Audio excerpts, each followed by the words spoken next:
Hola, estimadas y estimados estudiantes, reciban un cordial saludo de su docente en esta materia de Ciencia Penal, Andrés Palacios Rodas. El día de hoy veremos una clase sumamente apasionante que es un elemento de la teoría del delito, la tipicidad. Bien, la tipicidad, al ser un elemento de la teoría del delito, se configura en un pilar fundamental para dar vigencia a varios de los principios constitucionales, entre ellos el principio de seguridad jurídica, de estricta legalidad. Entonces, vamos a hacer una pequeña introducción sobre la teoría del delito para luego asentar en la tipicidad y sus elementos. Sin más, comencemos.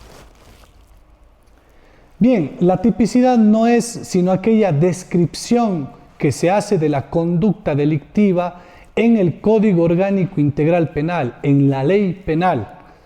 Entonces, básicamente es la conducta que se adecúa a la descripción que establece la norma penal como injusta, como delictiva. Son varios los elementos que engloban a la tipicidad. Entre ellos podemos hablar de la misma descripción de la conducta delictiva, o el acto o la omisión que se describe en la norma penal. Asimismo, hablamos de la tipicidad objetiva y de la tipicidad subjetiva. Cada una de ellas tiene varios elementos. También hablamos del objeto material, que es el objeto sobre el que recae la acción delictiva. Los elementos objetivos en donde tenemos sujeto activo, sujeto pasivo, verbo rector o núcleo, circunstancias complementarias de la infracción, los elementos normativos. Hay los famosos elementos propios del delito, los elementos esenciales del delito, los elementos esenciales en este caso de la tipicidad, y hay los elementos accidentales de la tipicidad. Dentro de los elementos esenciales es que tenemos sujeto activo, sujeto pasivo, núcleo o verbo rector. Y en los elementos accidentales tenemos, por ejemplo, los elementos normativos. Bien, hay varios tipos de tipicidad. Como ya dije, los que más vamos a escuchar es tipicidad objetiva, tipicidad subjetiva. Tipicidad objetiva, que es el ajuste de la acción u omisión de la conducta penalmente relevante del autor al tipo penal, a la descripción en la ley penal. Mientras que la tipicidad subjetiva habla justo de ese conocimiento, de esa voluntad, de esa intención, de esa acción final para la comisión de un delito. Es decir, si actuó con dolo o con culpa o imprudencia, o como se encuentra regulado en nuestro país, incluso la preterintención. La tipicidad normativa se refiere a la adecuación de la conducta del autor a la norma penal, teniendo en cuenta aspectos formales como la competencia del juez, la publicidad de la ley. Como ustedes podrán ver, ¿no es cierto?, la tipicidad objetiva son estos elementos externos, ¿no es cierto? El sujeto activo es quien comete la infracción, sujeto pasivo quien recibe, en este caso, por ejemplo, una víctima de la infracción. Entonces tenemos aquí la acción, la omisión, es importante considerar el resultado o la producción de un peligro, el nexo de causalidad que debe existir, los medios utilizados, entre otros. Mientras que en la tipicidad subjetiva hace referencia a elementos de este tinte que deben estar presentes en la mente del agente o del sujeto activo al momento de cometer el crimen, la conducta delictiva descrita en la norma.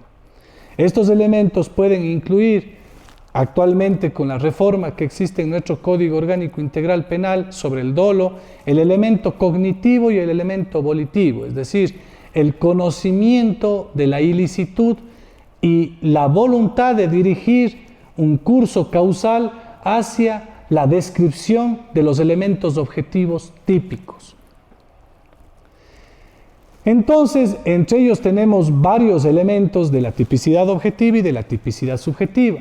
Sin embargo, hagamos un recorderis antes de pasar a esto de lo que es la teoría del delito. La teoría del delito es este sistema de filtros que conforme unánimemente se ha venido ya rescatando en la doctrina. Tenemos la conducta penalmente relevante, que puede ser activa o pasiva. es decir, acción u omisión, tenemos la tipicidad, que a su vez es tipicidad objetiva, tipicidad subjetiva, tenemos la antijuridicidad, con las causas de exclusión de la antijuridicidad de la conducta, antijuridicidad formal, antijuridicidad material, sus causas de exclusión, legítima defensa, estado de necesidad, cumplimiento del deber. Y tenemos la culpabilidad con la imputabilidad, inimputabilidad, conocimiento de la antijuridicidad de la conducta. Entonces, luego de que tengamos una conducta penalmente relevante, es decir, aquella que produzca un peligro o produzca un resultado que sea descriptible, demostrable, comprobable, ¿no es cierto?, que le importe al derecho penal y que no exista causas de exclusión de esta conducta penalmente relevante, como fuerza física irresistible, como movimientos reflejos. Pasamos ese filtro y llegamos a la tipicidad, en donde a su vez, para superar este filtro debe configurarse tipicidad objetiva y tipicidad subjetiva. Para que haya tipicidad objetiva, debe adecuarse a la descripción de la norma penal, es decir, existir el sujeto activo, ese verbo rector o núcleo, ese sujeto pasivo, esas circunstancias complementarias de la infracción, esos elementos descriptivos, normativos. Luego de aquello, se hace el examen de si existe o no tipicidad subjetiva, es decir, ¿existe dolo o existe imprudencia o culpa? El dolo tiene varios tipos: dolo directo de primer grado, dolo de segundo grado, dolo eventual. De igual manera, la culpa tiene la culpa consciente, la culpa inconsciente. Y en nuestro país también la preterintención, es decir, cuando se ocasiona un resultado más grave que el que se había previsto con el elemento cognitivo y volitivo. Esos son los elementos de la tipicidad. Es importante conocer la diferenciación entre el dolo, entre la culpa, la preterintención, pues es fundamental para llegar a determinar el grado de pena que pueda tener una persona luego de que supere los otros filtros de la teoría del delito: antijuridicidad, culpabilidad, terminando con el famoso juicio de reproche, como así lo dice el maestro Hans Belzel en la teoría finalista. Hasta aquí mi intervención, nos vemos en una próxima ocasión, un placer saludarles.